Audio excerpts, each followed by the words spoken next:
Hi, this is Joseph with the Gordon Real Estate team, bringing you the 10 biggest home buyer mistakes and how to avoid them.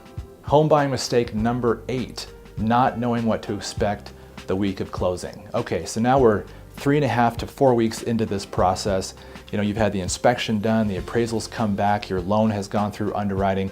I mean, if your realtor's done a really good job and your loan officer has been great to work with and has communicated well, you've probably had a really good experience. But even with that having been said, there's a lot of buildup, it's still stressful. And so you need to know what to expect that week of closing.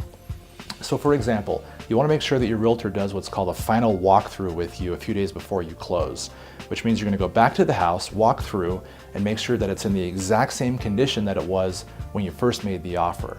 You know, sometimes when people are moving out, they might break a window or they may take the fridge when they said they would leave it. So you want to make sure and do that final walkthrough. Secondly, you're going to want to make sure that you understand your loan in detail. Now, the loan officer is going to send you what's called a closing disclosure, usually 3 days before you sign. And that's going to give you all the details of your loan, your fees, your payment, your rate. And you want to make sure that you review that and that you're good with it. This way you don't have any surprises when you get to the closing table.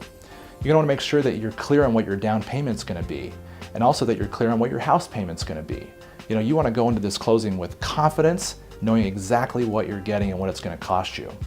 You want to make sure, and I know this sounds like a silly thing, but make sure you know the address of the title company. You know where you're going. And you're also going to make sure you know how long the closing will take. Usually they're about 45 minutes to an hour. And they're also going to ask you for 2 forms of ID. A driver's license and a debit card work just fine.